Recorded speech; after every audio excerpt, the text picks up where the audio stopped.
Après la bataille d'Endor, la mort de l'Empereur et la destruction de la seconde étoile de la mort, l'Alliance rebelle se réorganisa en une nouvelle structure gouvernementale sous le nom de Nouvelle République et toujours dirigée par l'ancienne sénatrice Mon Mothma, maintenant chancelière. Malgré cette victoire militaire importante, la guerre n'était toutefois pas terminée pour autant. Les forces républicaines durent pourchasser les forces impériales partout dans la galaxie, empêchant des génocides de l'opération Cendre, livrant plusieurs batailles, pour culminer lors d'un assaut risqué mais décisif contre la flotte impériale rassemblée au-dessus de la planète Jakku. Une fois la fin de la guerre officialisée par le traité de concordance, et en dépit de l'avis de la majorité des acteurs de l'ancienne rébellion, la chancelière respecta ses engagements passés de grandement démilitariser ce nouveau gouvernement central. Chaque planète était alors responsable de sa propre défense et sécurité.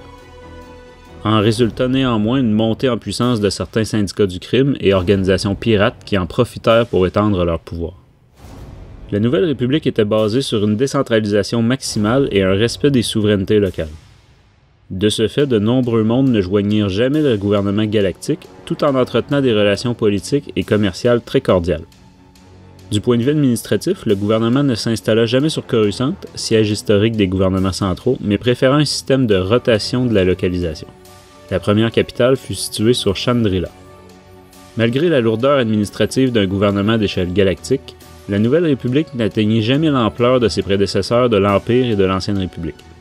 Un nouveau Sénat intergalactique fut mis en place et au fil du temps, deux grandes factions naturelles s'y formèrent, les populistes attachés à la décentralisation, aux libertés et souveraineté locale, et de l'autre côté les centristes prônant un pouvoir central plus fort et nostalgique de certains aspects de l'Ancien Empire.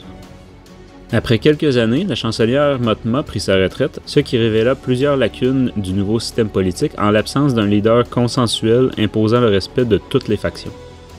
Le Parti populiste réussit à convaincre la sénatrice Leia Organa, ancienne égérie de la rébellion contre l'Empire, de tenter de succéder à Mon Mothma. Toutefois, après 3 décennies à garder le secret, un concours de circonstances mit en lumière le fait que Dark Vador était le père biologique de l'ancienne princesse. Le scandale fut aussi instantané qu'irréparable, et Leia se retira de la vie publique pour concentrer ses efforts contre une nouvelle menace prenant forme dans les régions inconnues, le futur Premier Ordre.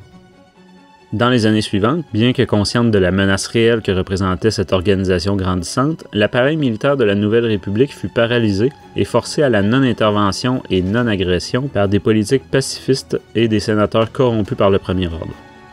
Plusieurs politiques et militaires refusant cette paralysie aidèrent secrètement la résistance, organisation paramilitaire fondée et dirigée par la désormais générale Organa.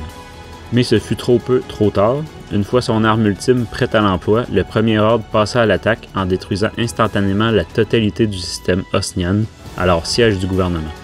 L'administration, l'appareil politique ainsi que les maigres forces militaires réduites à néant, ce fut la fin du régime de cette nouvelle république, 29 ans à peine après sa proclamation.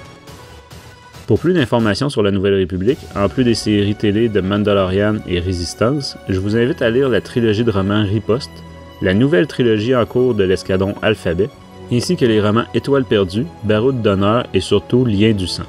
Vous en apprendrez également dans le comics L'ère de la Résistance consacré à Poe Dameron. C'était Francis Pelletier de Star Wars 101 par Star Wars en direct.